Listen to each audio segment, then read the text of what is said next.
नमस्कार, खबर समय जगत में आपका स्वागत है। मैं हूं आपके साथ अंकिता और आइए अब खबरें देखते हैं विस्तार से। भोपाल मध्य प्रदेश की ग्रामीण क्षेत्रों के विकास के लिए आयोजित क्षेत्रीय संगोष्ठी इंडिया रूरल कोलोची का शुभारंभ किया गया। मैनेट भोपाल के सभागार में आयोजित इस संगोष्ठी का शुभारंभ मध्य प्रदेश की कैबिनेट मंत्री निर्मला भूरिया ने किया। समृद्ध ग्रामीण मध्य प्रदेश की परिकल्पना के साथ आयोजित इस संगोष्ठी में मध्य प्रदेश के ग्रामीण क्षेत्रों के सुसंगत विकास के लिए रणनीतियों पर चर्चा हुई। संगोष्ठी में मैक्सिस अवार्ड से सम्मानित राजेंद्र सिंह जल पुरुष और डायरेक्टर मैनेट विशेष अतिथि के रूप में शामिल हुए। संगोष्ठी का आयोजन ट्रांसफॉर्म रूरल इंडिया और मौलाना आजाद राष्ट्रीय तकनीकी संस्थान भोपाल ने संयुक्त रूप से किया। संगोष्ठी के दौरान कैबिनेट मंत्री निर्मला भूरिया ने अपने संबोधन में कहा कि हम लोग गांवों से निकलकर आए हैं और गांवों में ही रहते हैं। ये बताने की जरूरत क्यों पड़ रही है। शहरों के आकर्षण के कारण लोग शहर की तरफ भाग रहे हैं, लेकिन भारत मूल रूप से ग्रामीण केंद्रित है। वह देश जहाँ सांस्कृतिक समृद्धि, एकजुटता और अपनी मिट्टी से जुड़ाव है। मुझे आज TRI द्वारा ग्रामीण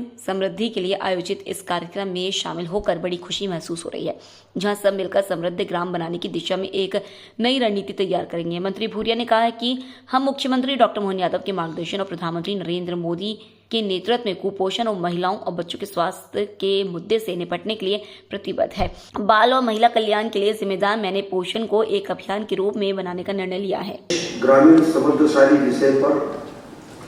ट्रांसफॉर्मर इंडिया TRI की ओर से जो पहल की गई है वो बहुत ही सराहनीय पहल है कि मध्य प्रदेश के अनुसूचित जाति, जनजाति बाहुल्य क्षेत्रों में सरकार की योजनाओं को कैसे ज़्यादा से ज़्यादा लोगों को लाभ मिल सके और कैसे ज़्यादा बेहतर से बेहतर काम हो सके, इसके लिए जो ये संगोष्ठी का कार्यक्रम किया है यह वास्तव में बहुत ही सराहनीय है कि इसमें जो विचार विमर्श होगा और अनेक हमारे व्यक्तियों के विचार व्यक्त होंगे जो विषय विशेषज्ञ भी हैं, जो इन विषय पर जानते हैं, उन लोगों के भी इसमें विचार आएंगे तो निश्चित रूप से सब मिलकर के एक अच्छा कोई रिजल्ट आए और सरकार की योजनाओं का ज़्यादा से ज़्यादा लाभ इन बस्तियों में मिले, अनुसूचित जाति जनजाति की बस्तियों में, तो निश्चित रूप से कार्यक्रम सफल होगा। मैं चाहता हूँ कि मध्य प्रदेश सरकार के हमारे यशस्वी मुख्यमंत्री डॉक्टर मोहन यादव जी के नेतृत्व में जो सरकार चल रही है और जो इन वर्गों के लिए, अनुसूचित जाति के लिए, जनजाति के लिए जो योजनाएं प्रारंभ की हैं और जो हमारे छात्रों के लिए है, इस वर्ग के लिए है, और भी अनेक ऐसी योजनाएं हैं जो सीधे सीधे केंद्र सरकार की ओर से भी जो योजनाएं चल रही है जो इस वर्ग को सीधे सीधे लाभ पहुंचाती हैं, तो निश्चित रूप से मैं ये आशा ही नहीं, मुझे पूरा विश्वास है कि इस माध्यम से, इस संगोष्ठी के माध्यम से ज़्यादा से ज़्यादा लोगों को, इन वर्ग के लोगों को लाभ मिले। मैं हमारी ग्रामीण परिवेश की जो हमारी महिलाएं हैं, विशेष तौर से इस वर्ग से संबंधित है, वो भी इस कार्यक्रम को देखेंगे, सीधे सीधे प्रसारण होगा, सब देखेंगी, तो उनको भी इन सब बातों का महत्व समझ करके और इसका लाभ उनको मिले, इसका भी प्रयास मुझे लगता है कि योजनाओं के माध्यम से, संगोष्ठी के माध्यम से होना चाहिए। उनके रूढ़ी रिवाज, परंपराएं, संस्कृति और संस्कारों को लेकर के उनका विकास कैसे हो, एक अच्छा कार्य योजना दिन भर की वहां पर रखें। मेरी शुभकामनाएं हैं और मैं चाहता हूं कि रूरल इंडिया फाउंडेशन के मंथन से निश्चित रूप से मध्य प्रदेश की जनजातीय बंधुओं के लिए, उनके जीवन स्तर को ऊंचा उठाने के लिए, उनके शिक्षित बेरोजगारों को मार्गदर्शन के लिए, कम जमीन में आत्मनिर्भर कैसे बने, आमदनी कैसे बढ़ाएं, मान सम्मान स्वाभिमान से कैसे जिए और अपने रीति रिवाज, परंपरा और संस्कारों को अक्षुण्ण रखते हुए कैसे डेवलप करें। मैं समझता हूँ रूरल इंडिया फाउंडेशन के माध्यम से हमारे जनजातीय बंधुओं को, समाजजनों को उनकी इस कार्य योजना का निश्चित रूप से लाभ होगा। मध्य प्रदेश शासन अनुसूचित जनजाति विभाग ऑलरेडी उनको शिक्षा के क्षेत्र में, स्वरोजगार के क्षेत्र में जहाँ ट्रेनिंग दे रहा है, जहाँ अच्छी शिक्षा की व्यवस्था कर रहा है, और बहुत जल्दी हम 89 ट्राइबल ब्लॉक में ई-लाइब्रेरी के माध्यम से IAS, PSC और दूसरे कॉम्पिटिटिव एग्जाम की तैयारी के लिए हम लोग सहयोग कर रहे हैं। इसके साथ साथ पैसा है, अच्छी जमीनों पर हम सब्जियों के माध्यम से, मछली पालन के माध्यम से, मुर्गी पालन के माध्यम से, बकरी पालन के माध्यम से कैसे उनके जीवन को रोजगार से जोड़े। मोटे अनाज मिलेट्स को लेकर भी आने वाले समय में प्रधानमंत्री जी और उनके शासन काफी योजनाओं को लेकर आगे आ रही है। और श्रीमती अलीवा दास जी, आदरणीय परशुराम जी पूर्व मुख्य सचिव है हमारे, और श्री राजेंद्र सिंह जी और श्री अरुण भट्ट जी जो कि झाबुआ में कलेक्टर भी रहे, जिनके साथ में हमने काम किया वहाँ रह करके। और आज जो ये कार्यक्रम और जो है कि समृद्धशाली ग्रामीण मध्य प्रदेश को हम किस तरह से एक दिशा दे सकते हैं,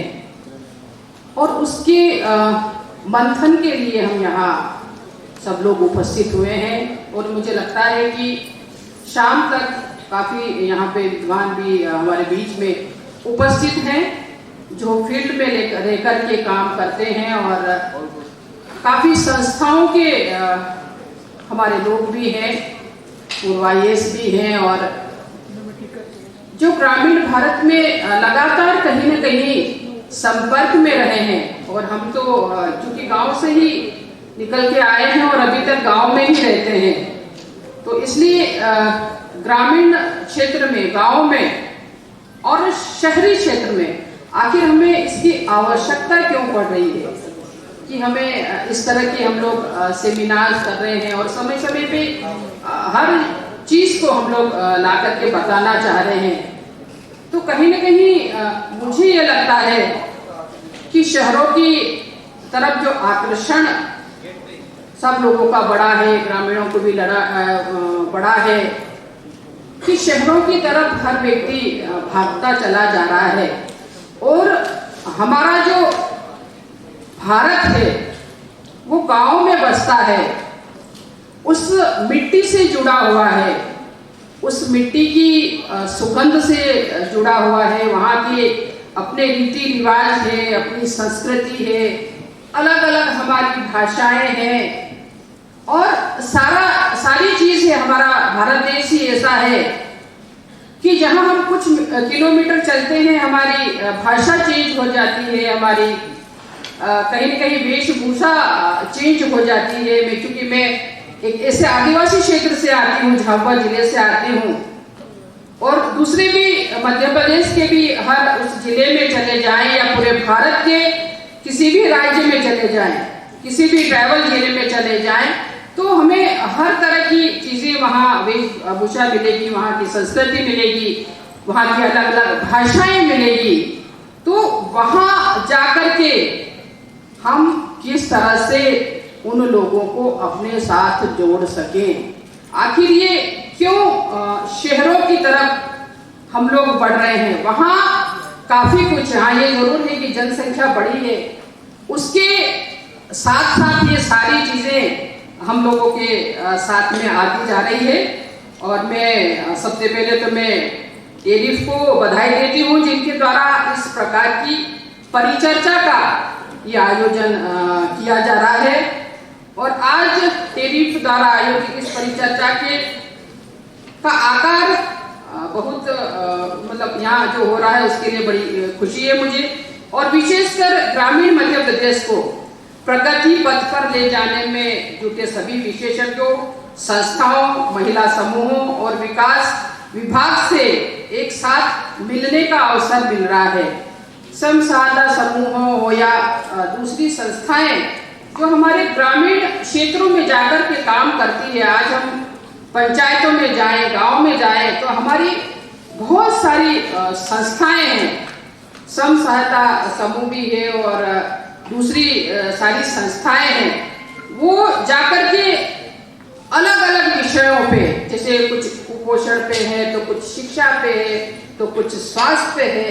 तो अलग अलग जाकर के अलग अलग दिशाओं में उनको जाकर के जागरूक करने का काम, उनको बताने का काम कर रही है। और समृद्धशाली ग्रामीण मध्य प्रदेश के निर्माण में पोषण और स्वास्थ्य की बहुत महत्वपूर्ण भूमिका होती है। और महिला और बाल विकास विभाग सुपोषित मध्य प्रदेश के लक्ष्य को प्राप्त करने के लिए प्रतिबद्ध है। खासकर हम ग्रामीण क्षेत्रों में जाते हैं या दूसरी जगह, आजकल ये है कि कुपोषण जो है उसके हम लोग, हमारा विभाग भी, क्योंकि ऐसे